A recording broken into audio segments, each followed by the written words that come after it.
Good morning sir. Good morning sir. आवाज आ रही है क्या? सर धीरे आ रही है। आज पढ़ेंगे शोषण के विरुद्ध अधिकार। कौन सा अधिकार पढ़ेंगे? शोषण के विरुद्ध अधिकार। देखो यहाँ पर एक सवाल अपने को ये ध्यान रखना है कि चाहे अपन कितना भी पढ़ ले, है ना, क्वेश्चन हल होना बहुत जरूरी है। बोर्ड आपसे क्या पूछेगा, एग्जामिनर आपसे क्या पूछेगा, ये अपने को समझ में आना चाहिए। इस बात को फोकस हम कैसे करेंगे? वो आपसे पूछेगा बेगार प्रथा निषेध शब्द, हाँ, बेगार या क्रय विक्रय, मानव क्रय विक्रय या फिर बेगार प्रथा पर रोक। यह आर्टिकल है 23। अब आपको ये ध्यान रखना है कि मानव का क्रय विक्रय या यूं कहें बेगार प्रथा कौन से आर्टिकल से संबंधित है, तो ये आंसर क्या आएगा? 23। ठीक है ना। अब एक शब्द और याद रखना, वैसे तो ये पॉलिटिकल का शब्द नहीं है, लेकिन फिर भी अपने को याद रखना है। एक शब्द आता है कबूतरबाजी, ठीक है ना। अपने आम बोलचाल का ये शब्द नहीं है, कबूतरबाजी। आपने देखा होगा एक सिंगर हैं अपने पंजाब के, वो भी इसमें आ गए थे मामले में। अब ये कबूतरबाजी शब्द क्या होता है ये ध्यान रखना है। अपने पॉलिटिकल का शब्द तो नहीं है, जर्नल बोलचाल का शब्द है। ऐसी व्यवस्था जिसमें किसी को बिना वीजा पासपोर्ट के अवैध तरीके से दूसरे देश में भेज दिया जाता है, क्या कहलाता है? कबूतरबाजी कहलाता है। समझ में आ रहा है बेटा? Yes sir. इसका क्या मतलब हुआ कि बिना डॉक्यूमेंट्स के आप किसी को बॉर्डर पार करवा देते हो, आप किसी को विदेश भेज देते हो। देखो विदेश भेजने का एक सिस्टम है कि आपके पास पासपोर्ट होना चाहिए, वैध प्रमाण पत्र होना चाहिए, एक वीजा होना चाहिए। वीजा और पासपोर्ट में अंतर क्या? वीजा संबंधित देश आपको जाते समय देता है, पासपोर्ट आपका एक तरीके से आईडी कार्ड है, आपकी पहचान है कि आप कहाँ के हो, कौन से देश की नागरिकता आप रखते हो। दोनों में समझ में आया मामला? हम नत्थी वीजा की भी बात करेंगे, जॉइंट वीजा की बात करेंगे, जो चाइना और भारत के बीच में है ना। जम्मू कश्मीर को चाइना अलग से वीजा देता है, यानी कि वो भारत का हिस्सा इसे नहीं मानता, फिर विवाद उसका चल ही रहा है ना। कबूतरबाजी किसके समझ में नहीं आई? ऐसी व्यवस्था जिसमें मानव को बिना डॉक्यूमेंट्स के, बिना वैध प्रमाण पत्र के या बिना वैध लाइसेंस के कहाँ भेज दिया जाता है? विदेश भेज दिया जाता है। और ये क्या है? गैर कानूनी अपराध है, या यूं कह सकते हैं गैर जमानती अपराध है। अंतरराष्ट्रीय धरातल पर किसी भी देश में आवागमन कैसे होना चाहिए? डॉक्यूमेंटली होना चाहिए, गवर्नमेंट की परमिशन से होना चाहिए। एक बात समझ में आई? दूसरा देखो, इसमें हम देखते हैं मानव के क्रय विक्रय में रोक। आपने देखा होगा सबसे ज्यादा दयनीय स्थिति अगर प्राचीन कालीन व्यवस्थाओं में, हिस्ट्री में पढ़ा होगा, सर ने पढ़ाया होगा, तो वो किसकी थी? महिला की थी। कारण क्या था? पुरुष प्रधान समाज हमारे यहाँ था, और पुरुष प्रधान समाज होने की वजह से ज्यादातर मामलों में महिलाओं को बहुत शून्य के बराबर या नगण्य मान लिया जाता था। समाज में महिलाओं को क्या मान लिया जाता था? नगण्य मान लिया जाता था। यानी कि सामाजिक भूमिकाओं में महिलाओं की स्थिति कैसी थी? जीरो के बराबर थी। यानी कि सामाजिक गतिविधियों में महिलाओं का इन्वॉल्वमेंट नहीं था। एक स्थिति थी। उस समय भी क्या होता था? खरीद फरोख्त होती थी दास के रूप में। किसके रूप में होती थी? दास, गुलाम। ठीक है, तो दोनों उदाहरण हमने पढ़े। एक आपने मूवी देखी होगी राजा हरिश्चंद्र, उसमें भी महिलाओं को बिकते हुए के उदाहरण हम देखते हैं, तो उस जमाने में महिलाओं का क्रय विक्रय संभव था। दास प्रथा, दास कोई भी हो सकता है ना, पुरुष हो सकता है, महिला हो सकती है। और दास का कार्य क्या है? केवल मालिक की सेवा करना। देखो ये प्रथा क्या है, ये सारी प्रथाएं अपने को याद रखनी है ना। दास प्रथा क्या होती है? ऐसी प्रथा जिसमें मालिक के लिए कार्य किया जाए, है ना। ध्यान रखना, वेतन नहीं मिल रहा है यहाँ। देखो शर्तें क्या क्या है। एक तो क्या नहीं मिल रहा है? वेतन नहीं मिल रहा है। काम क्या करना है? पूरा पूरा करना है। और मजे की बात और देखो, दास की किसी भी प्रकार की कोई इच्छा नहीं होती है, यानी कि वो एक मशीन की तरह कार्य करेगा, है ना। दास है वो फीलिंग क्रिएट नहीं कर सकता, या यूं कहें उसके मन में किसी भी प्रकार की अगर कोई भावना है तो वो दास मालिक की परमिशन से ही पूरी कर सकता है, अदरवाइज नहीं। या यूं कह सकते हैं कि एज ए वस्तु की तरह ही वो क्या करता है? काम करता है। कौन? दास। ये बात समझ में आई बेटा? इतनी बात किसके समझ में नहीं आई? हम क्या पढ़ रहे हैं? मानव का क्रय और विक्रय पर रोक। तो ये हमें पता होना चाहिए कि मानव के क्रय विक्रय की घटना कहां से चली। प्राचीन भारत में अगर हम देखते हैं तो दास प्रथा, गुलाम प्रथा हमें नजर आती है। दास प्रथा का मतलब क्या है? कि ऐसा व्यक्ति जो मालिक के लिए अवेतन, बिना वेतन के क्या करेगा? कार्य करेगा। मालिक उसे केवल जीवन यापन करने के लिए खाना, भोजन, है ना, या कपड़े वगैरह देगा, इसके अलावा कुछ भी नहीं देगा। ये भी तय कौन करेगा कि दास को फ्री करना है या मालिक, है ना। तय कौन करेगा? मालिक। तो एज ए वस्तु की तरह दास काम करता था। तो इसी व्यवस्थाओं के लिए, इन सभी व्यवस्थाओं के लिए हमने किस पर रोक लगाया? मानव के क्रय विक्रय पर रोक लगाया। अभी जिन्होंने हिस्ट्री बहुत अच्छी से नहीं पढ़ी है उनको तो ये शब्द सुनकर अचंभा होगा कि मानव का क्रय विक्रय भी हो सकता है क्या? क्या मानव भी बेचने और खरीदने की वस्तु है? तो ऐसे में अगर देखा जाए तो कई जगह ये कुप्रथा प्राचीन भारत में थी, अभी तो लगभग ना के बराबर ही ये है। अब देखो दूसरी बेगार प्रथा, है ना। अब यहाँ पर एक बात और ध्यान रखना, आपने एक शब्द सुन रखा है बेकार, है ना। ये शब्द किसी काम का नहीं है, ये ध्यान रखना, है ना। ये हम आम बोलचाल में यूज करते हैं। माँ कहती है ये लड़का तो पढ़ता ही नहीं है, बेकार है, किसी काम का नहीं है। जो पढ़ाई नहीं करेगा, अपने कर्तव्य को पूरा नहीं करेगा, वो क्या कहलाएगा? एक तरीके से यूजलेस ही कहलाएगा। तो ध्यान रखना, बेकार शब्द अपने काम का नहीं है। अपने काम का कौन सा शब्द है? बेगार, है ना। अब ये क्या होती है ये भी देख लो आप। इसका मतलब क्या होता है? पहले इसको हटा देते हैं।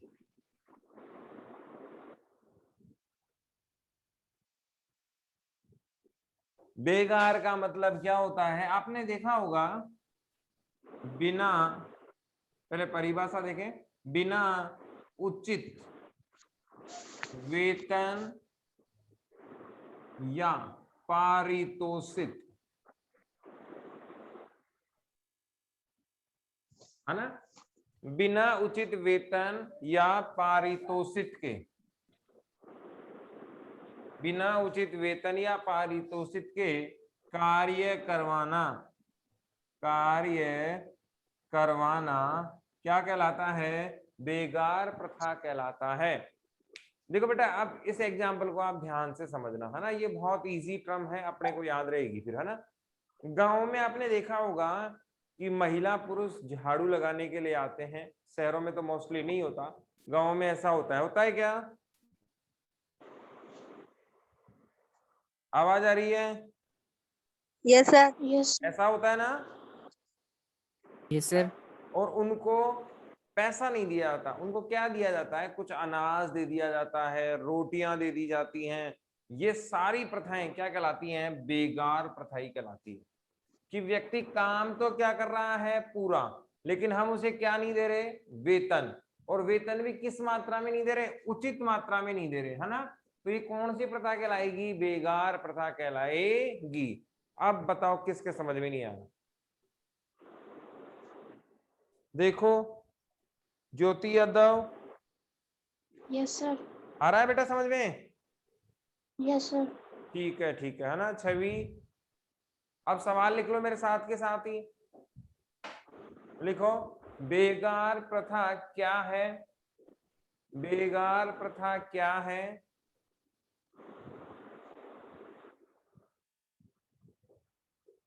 इसका निषेध कौन से आर्टिकल में किया गया है? बेगार प्रथा क्या है? इसका निषेध कौन से आर्टिकल में किया गया है?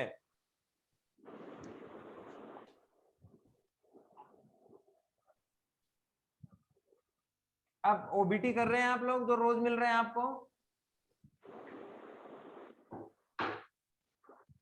यस जो सर। डेली ओबीटी मिलते हैं आपको ईआरपी पे, अगर उसमें से कोई क्वेश्चन आपको नहीं आए तो आप मुझे व्हाट्सएप कर दिया करो, या आपके ईआरपी पे चैट बॉक्स है ना, वहां जाके डाल दिया करो कि ये वाला सवाल नहीं आया, ताकि मैं क्लास में आकर उसको सॉर्ट आउट करवा दूंगा। ये तो एडिशनल है, वो तो करने ही करने हैं, इसके अलावा ये भी है ना। अगला देखो आर्टिकल 24 क्या है? बाल श्रम पर रोक। बाल श्रम पर रोक। अब इसका मतलब क्या हुआ? इसका मतलब हुआ कि अगर कोई कितने बरस का बच्चा है? 14 बरस का। अब आपको यह भी ध्यान रखना है कि हमने शिक्षा का अधिकार कौन से बच्चों तक दिया था? ईयर क्या थी शिक्षा के अधिकार में? कितने बरस के बालक को शिक्षा का अधिकार मिलेगा? 14 से 18। कैसे?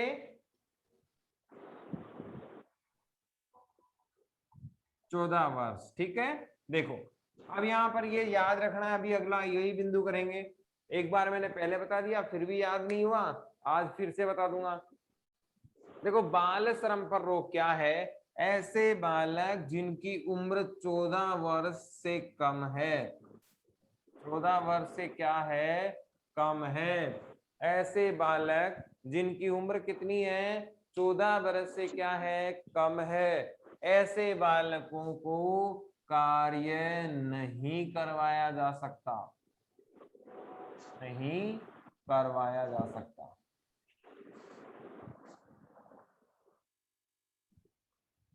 एक बात। दूसरे, ऐसे बालक जिनकी उम्र 18 वर्ष से कम है। ऐसे बालक जिनकी उम्र कितने वर्ष से? 18 वर्ष से क्या है? कम है। ऐसे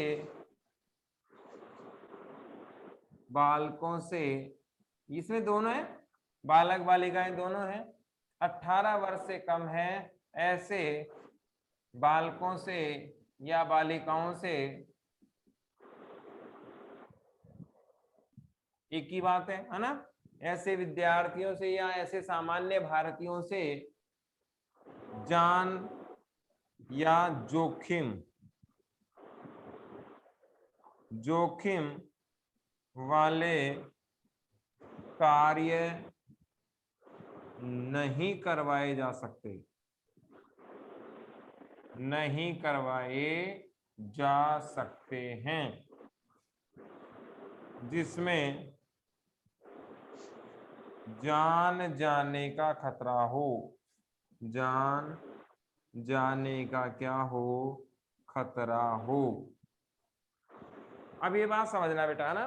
देखो, हम क्या पढ़ रहे हैं? बाल श्रम। कौन से? बाल श्रम पर रोक या निषेध। 24वां आर्टिकल कहता है 14 वर्ष के कम आयु के बालक कार्य नहीं करने चाहिए। देखो, कोई बता सकता है मुझे ये 14 वर्ष ही क्यों रखे गए? देखो सवाल क्या है, बाल श्रम का निषेध कौन से आर्टिकल में? 24 में। 14 वर्ष से कम का तो कुछ भी काम नहीं कर सकता। एक बात, 14 वर्ष से लेकर 18 वर्ष तक का बालक बालिकाएं काम कर सकते हैं, लेकिन कौन से नहीं कर सकते? जिसमें जान जोखिम में हो या जान जाने का खतरा हो। डेंजरस वर्क नहीं कर सकते, है ना। दोनों सर समझ में आई? इसमें कोई पूछना है क्या? ये क्लियर है? कनिका? Yes sir. अब मेरा सवाल सुनना, बहुत सोच समझ के जवाब देना। आपने यहाँ देखा कि 14 वर्ष से कम काम नहीं कर सकता, ठीक है? तो 14 वर्ष ये उम्र क्यों रखी गई? 13 भी रख सकते थे, 12 भी रख सकते थे, 15, 16 भी रख सकते थे। 14 वर्ष ही उम्र क्यों रखी गई? अगर आपसे पूछ ले कि बालक की जो कार्य करने की सामान्य कार्य जोखिम वाला नहीं, वो 14 वर्ष क्यों रखी गई, तो क्या जवाब होगा? कोई नहीं? क्योंकि 6 से 14 उनका वेरी गुड, वेरी गुड, बहुत बढ़िया। किसने जवाब दिया ये? हाँ, ये माइक ऑन है, ठीक है। देखो भाई, बहुत बढ़िया। देखो, भारत सरकार आपको मूल अधिकार देती है, सॉरी, संविधान आपको क्या देता है? मूल अधिकार। और मूल अधिकार भी कौन सा? शिक्षा का अधिकार, है ना? आपको याद रखना चाहिए था। आपको क्या पढ़ना था कि शिक्षा के अधिकार में उम्र क्या है? 6 से 14 वर्ष के। 6 वर्ष से पहले वाला बच्चा तो आएगा नहीं स्कूल, है ना? सरकार मानती है कि 6 वर्ष से 14 वर्ष में आपको केवल और केवल क्या करनी है? शिक्षा ग्रहण करनी है। इसीलिए शिक्षा के बाद रोजगार की तरफ जाना है। यही सिस्टम हमारे यहाँ बना हुआ है, ठीक है? इसके बाद है धार्मिक स्वतंत्रता का अधिकार। ये शिक्षा का अधिकार देख लो यही दोबारा, है ना? और इसको नोट डाउन करो, ये परेशान करेगा, 12th में भी आएगा। 21 से फिर 25 करते हैं अपन। 21A शिक्षा का अधिकार। अगर नोट डाउन नहीं किया है तो इसको अलग से नोट डाउन कर लेना।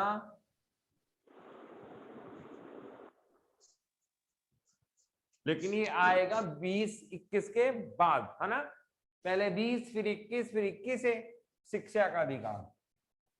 देखो, इसमें 2-3 बातें हैं, आपको ये ध्यान रखना है कि 45 किससे संबंधित है? आर्टिकल 45।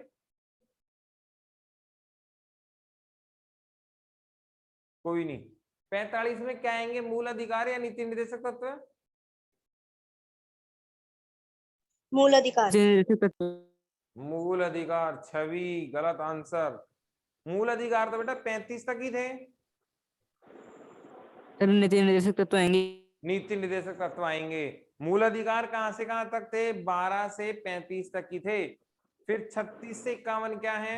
नीति के निर्देशक तत्व। अब आप देखो, बहुत सारी एग्जाम्स में, कल कोई एग्जाम था, एग्जाम में बहुत गजेटेड अधिकारी का एग्जाम था, उन्होंने पूछा था आर्टिकल 39। बताओ, इतना इजी सवाल पूछा उन्होंने, है ना? उन्होंने पूछा था 21 से कौन से संविधान संशोधन से हुआ? बताओ, ये 2 सवाल उसमें से थे। अब आप भी यही पढ़ रहे हो, एक गजेटेड अधिकारी के एग्जाम में भी यही आ रहा है। तो ये चीजें जो आप मूल अधिकार वाला चैप्टर है, ये कभी नहीं बदलेगा, है ना? और इसको अच्छे से तैयार कर लेना है, फिर 12th में अपने को दिक्कत आएगी ही नहीं। देखो, शिक्षा का अधिकार एक नोट लगा के लिख देता हूं अलग से, ठीक है? मूल संविधान में आर्टिकल 45 में शिक्षा की व्यवस्था का कार्य किया गया है। शिक्षा की व्यवस्था, अधिकार, कुछ भी कह लो इसको, है ना? कौन करेगा? राज्य। राज्य करेगा। ये 45 में है ना? और आप बस इसको याद रखना, इसको मैं हटा देता हूं, ये आपको कंफ्यूजन करेगा। 45 आर्टिकल क्या कहता है कि राज्य व्यक्ति की शिक्षा की व्यवस्था करेगा। और आपको पता है, नीति के निर्देशक तत्व राज्य को क्या देते हैं? आदेश देते हैं, या राज्य का मार्गदर्शन करते हैं कि भाई तेरे को ऐसे काम करना है। शिक्षा का अधिकार देखो, सबसे पहले तो 86वां अधिकार, 86वां संविधान संशोधन था। कौन सा संविधान संशोधन था? 86। एक बार कब हुआ था? 2002 में। एक लाइन क्वेश्चन बन रही है ना? मेरे साथ आप क्वेश्चन भी नोट डाउन करते जाओ, ताकि ये टॉपिक अपना क्लियर हो जाए। 2 साल पढ़ने की बजाय अपने 1 साल में इसको तैयार करें, अगली साल केवल रिवीजन करें, है ना? देखो, हेडिंग बना लो, शिक्षा का अधिकार और लिखो इसका उल्लेख 21A में है, इसका उल्लेख आर्टिकल 21A में है।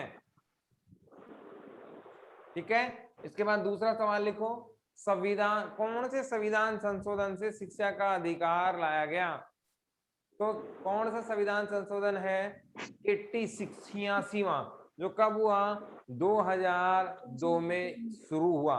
देखो एक प्रक्रिया होती है ना, फिर 2002 में, जैसे आपने आरटीआई पढ़ा होगा 8वीं क्लास में, 7वीं क्लास में, है ना? तो आरटीआई कब आया? 2002 में आया। फिर वो कानून सही नहीं बना, फिर कब आया? 2004 में, फिर उसको निरस्त करके और फिर 2005 में उसको लागू किया गया। समझ रहे हो? तो हम क्या समझते हैं? आरटीआई 2005 ही समझते हैं। तो इसी तरीके से 2002 इसको अपन कह लेंगे। संशोधन तो इस समय हुआ और पारित हुआ, ये कानून बनकर पारित हुआ नवंबर 2009 में। क्या हो गया? ये पारित 1 अप्रैल, ये डेट आपको याद रखनी है, 1 अप्रैल 2010 से ये क्या हो गया? लागू, जम्मू कश्मीर को छोड़कर। उस जमाने में जम्मू कश्मीर ना तो यूनियन टेरिटरी सिस्टम था और 370 वहां चलती थी, इसलिए वहां लागू नहीं हुआ। लेकिन अभी तो वहां सारे नियम लागू हो रहे हैं, तो जम्मू कश्मीर में भी क्या हो गया? स्वतः ही लागू हो गया। कब से? 5 अगस्त को जब ये हटी तब से। इतनी बातें समझ में आई? अब कई बच्चों के तो दिक्कत ये आ रही है कि ये पारित क्या होता है और लागू क्या होता है। ठीक है ना? संसद जिस दिन परमिशन दे दे, है ना, यानी कि पास कर दे, उसे क्या कहते हैं? पारित। हम जानते हैं कि भारत में कानून बनाने का कार्य किसका है? संसद का। हमने पढ़ा था संसद का सबसे प्रमुख कार्य क्या है? कानून बनाना। और आपने नोट डाउन भी कर रखा होगा, 12th बोर्ड, राजस्थान बोर्ड वाली जो किताब चलती थी ना, उसमें सवाल आया हुआ है कि संसद का सबसे प्रमुख कार्य कौन सा है? तो कौन सा है? संसद का सबसे प्रमुख एक कार्य अगर पूछा जाए तो क्या है? कानून बनाना है। ये छोटे छोटे सवाल है ना, बड़े सवाल को जन्म देते हैं और आपको ये फैक्ट्स याद रखने पड़ेंगे। अगर आपको नंबर लेने हैं तो आपको ये सारे फैक्ट्स याद रखने पड़ेंगे, धीरे धीरे धीरे याद हो जाएंगे। कई बच्चे सोच रहे होंगे कि इतनी चीजें कैसे याद होंगी? बार बार अभ्यास करने से, बार बार। ऐसा नहीं कि मुझे ये सब चीजें याद रखती हैं, मुझे भी कुछ समय के बाद देखना पड़ता है, क्योंकि माइंड की एक कैपेसिटी होती है। आप बार बार प्रैक्टिस करोगे, मैं इतनी बार आपको याद करवा दूंगा ऐसी चीजें जो अपने को 12th में लेके चलनी है तो याद हो जाएंगी। ठीक है बेटा? तो आपको याद रखना है कि संसद का प्रमुख कार्य क्या है? कानून निर्माण। और कानून निर्माण करते ही किसी भी कानून को वो अगर बना देती है, उसको प्रक्रिया को पूरा कर देती है। कितने चरण में होते हैं कानून के? 3 चरण होते हैं, हमने पढ़ लिए थे, है ना? और उसमें वो प्रवर समिति वगैरह सारी चीजें। तो जिस दिन राष्ट्रपति के हस्ताक्षर हो जाते हैं, वो क्या हो जाता है? पारित हो जाता है। यानी कि वहां से क्या हो जाता है? सिस्टम संसद से पास हो जाता है। और लागू कब होता है? जब राष्ट्रपति इसको फाइनल परमिशन दे देते तब। तो 1 अप्रैल 2010 से पूरे भारत में क्या हो गया? लागू। अब देखो इसकी शर्तें क्या है? 6 से 14 वर्ष के भारतीयों को,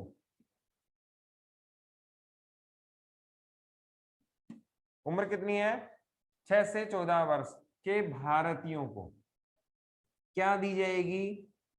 निःशुल्क व अनिवार्य शिक्षा।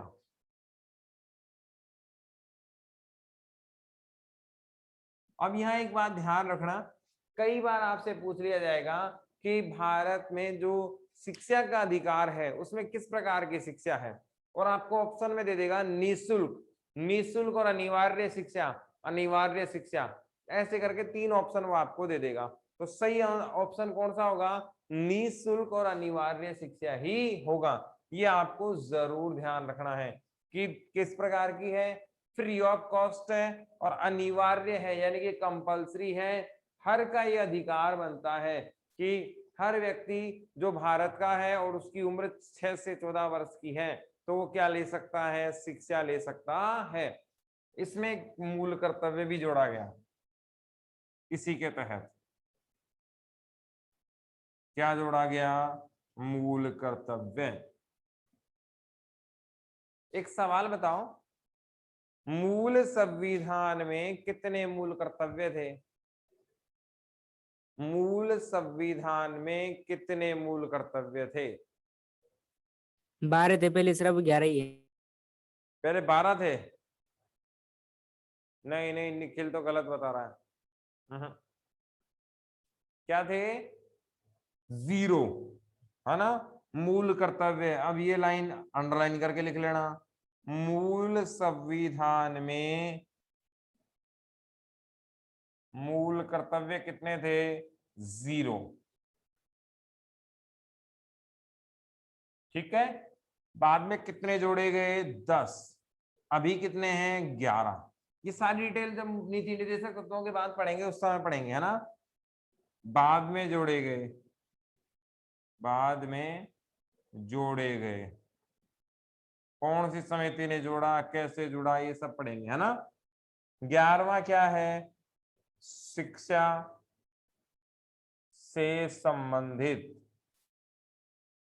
आपसे पूछ ले कि 11वां मूल कर्तव्य क्या है, और देखो सवाल कितने तैयार हो गए। मूल कर्तव्य कितने हैं? मूल संविधान में कितने थे? तो 0 थे, कोई था ही नहीं। बाद में कितने आए? 10 आए। और अभी कितने हैं? वर्तमान में कितने हैं? शिक्षा के अधिकार सहित वर्तमान में कितने हैं? 11 मूल कर्तव्य हैं। ये याद रखना आपको कि प्रत्येक व्यक्ति के लिए कितनी ड्यूटीज बताई गई हैं? 11 ड्यूटी बताई गई हैं। अब यहाँ पर एक सवाल, ये 11वां मूल कर्तव्य क्या है? ये अपने यहाँ आता है। प्रत्येक माता पिता को ऐसे बालक बालिकाएं के जो पिता है, माता है, उनका ये ड्यूटी बनता है कि जिनकी उम्र कितनी है? 6 से 14 बरस की है, ऐसे माता पिता क्या क्या होगा? कर्तव्य होगा कि वे अपने बच्चों को क्या दिलाएं? निःशुल्क और अनिवार्य शिक्षा दिलाएं। देखो इसमें एक बात और ध्यान रखना, मैंने कहीं भी नहीं कहा है बालकों को, शब्द तो मैं बालक ही बोल रहा हूं, लेकिन इसमें दोनों आते हैं। अपनी किताब में कहीं भी ऐसे अधिकार नहीं है जो बालकों को हो तो बालिकाओं को नहीं है, कहीं नहीं है। जो अधिकार बालकों को है वे ही बालिकाओं के हैं, वे जो बालिकाओं के वो ही बालकों के हैं। क्योंकि हम क्राइमोलॉजी नहीं पढ़ रहे हैं ना, जस्टिस नहीं पढ़ रहे, न्याय नहीं पढ़ेंगे, उसमें महिला सुरक्षा अलग से आती है, वो अपने काम का नहीं है। हमारे को ये ध्यान में रखना है कि जो बालकों के अधिकार है वो बालिकाओं के अधिकार भी हैं, और जो बालिकाओं के अधिकार है वो बालकों के भी अधिकार है। तो ये बात आपको समझ में आनी चाहिए।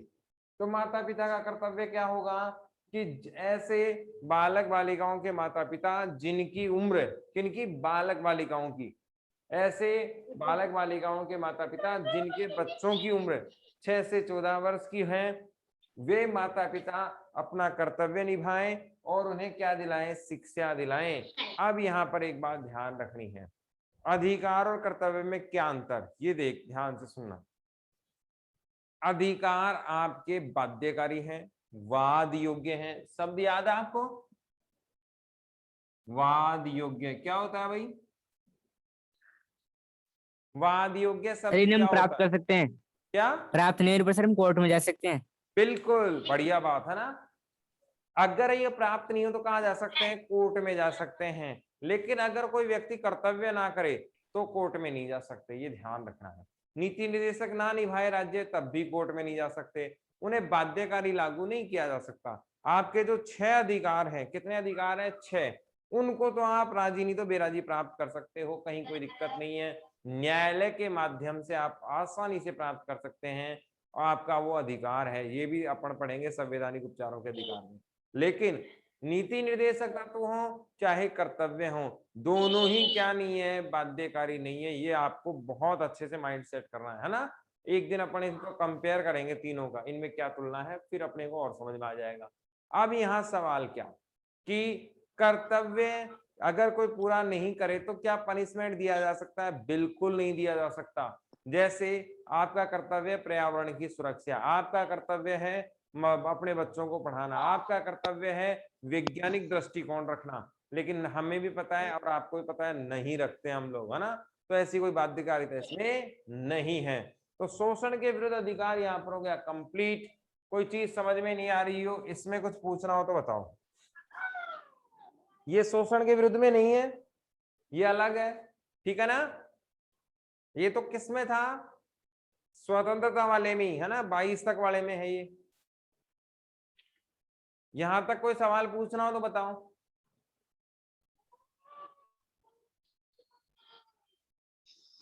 ठीक है,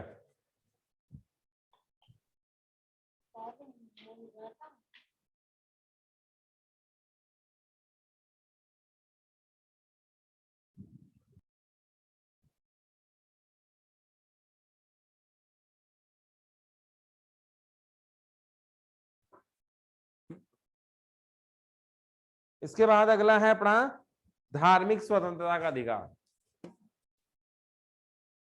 धार्मिक स्वतंत्रता का अधिकार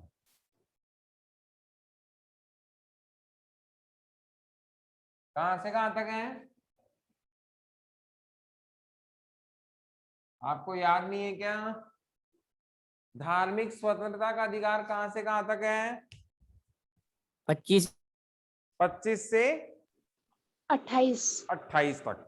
देखो इसमें है अंतःकरण की स्वतंत्रता, ये 25 में है। इसका मतलब हुआ कि इसके अनुसार आप किसी भी चीज का प्रचार प्रसार आप कर सकते हैं, आपको रोकने वाला कोई नहीं है।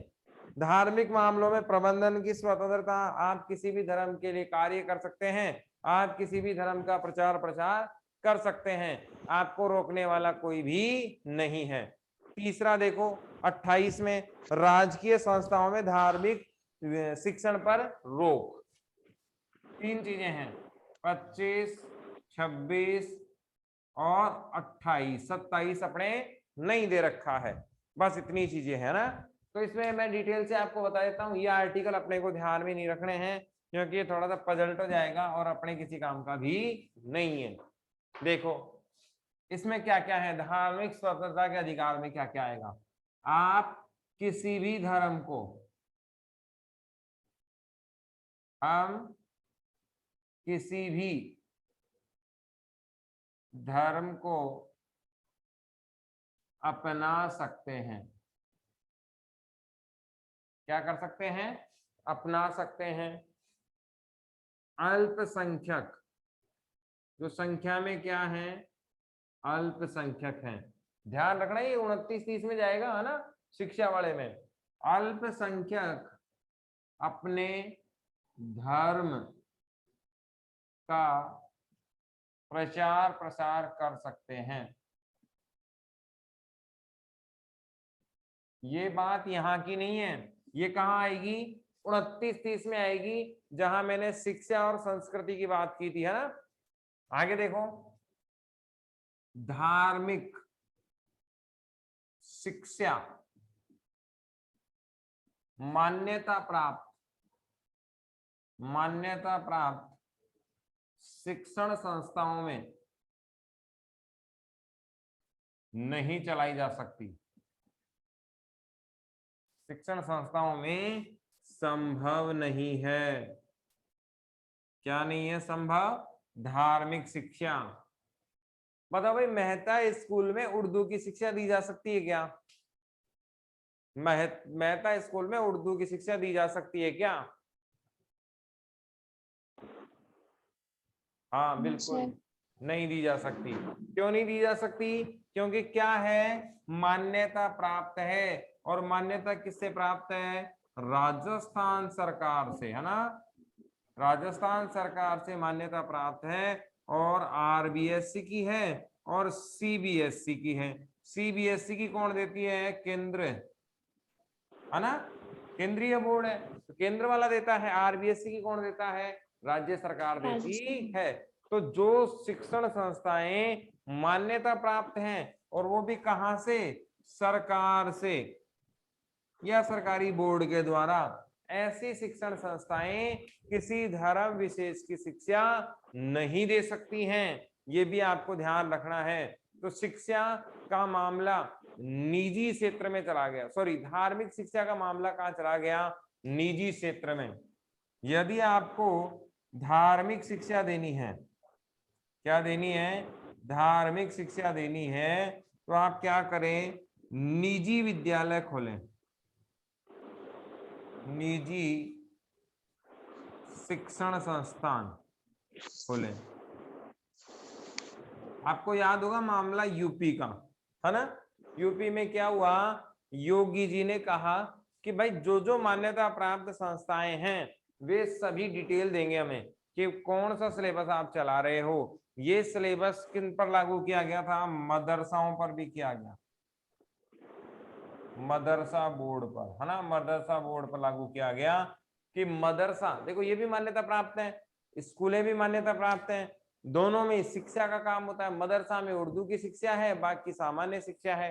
तो इनसे पूछा गया कि भाई मान्यता प्राप्त है तो आप ये बताएं कि बच्चों को क्या पढ़ा रहे हैं, ये आपको बताना पड़ेगा।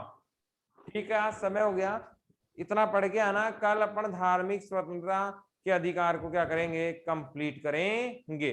कोई सवाल है पूछना? No, ठीक है, thank you. sir. Thank you, sir. Thank you sir. Thank you, sir.